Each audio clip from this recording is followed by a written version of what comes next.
Assalamualaikum dan salam sejahtera. Saya Nur Najatul Husna binti Muhammad Afdiullah dari TV PSS Tabura.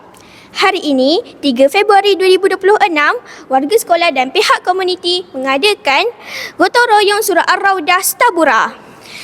Tujuan program ini ialah untuk menaik taraf agar lebih selesa, kemas dan kondusif untuk semua. Admin you on the line. Eza suka cakap abang. Yeah.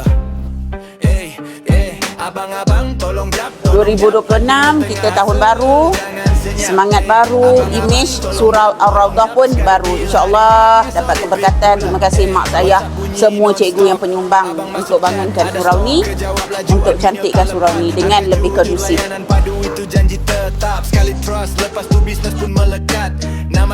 Tengok dalam surau pun dah puas hati dengan bersih, dengan imej baru.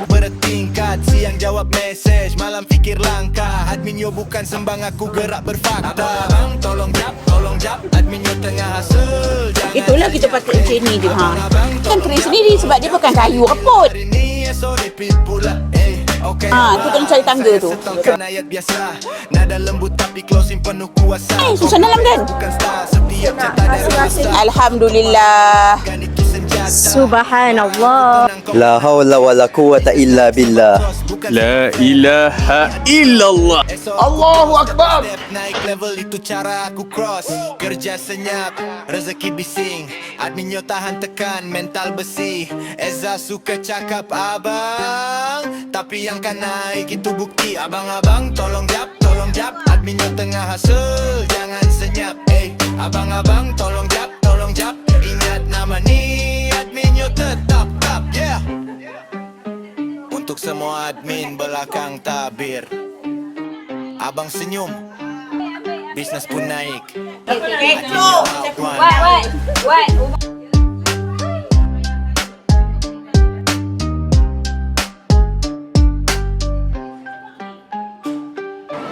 Alhamdulillah, program ini berjaya hasil daripada kerjasama semua pihak. Semoga Tabura lebih selesa dan kondusif. Sekian daripada saya, wartawan TV PSS Tabura. Mata kami, cerita anda. Jangan lupa like, share dan subscribe. Jumpa lagi. Bye. Admin yo on the line. Eza suka cakap abang. Abang-abang tolong jap. Admin yo tengah hasil, jangan senyap. Abang-abang tolong jap. Sekali deal hari ni, esok repeat pula. WhatsApp bunyi non-stop, abang masuk chat.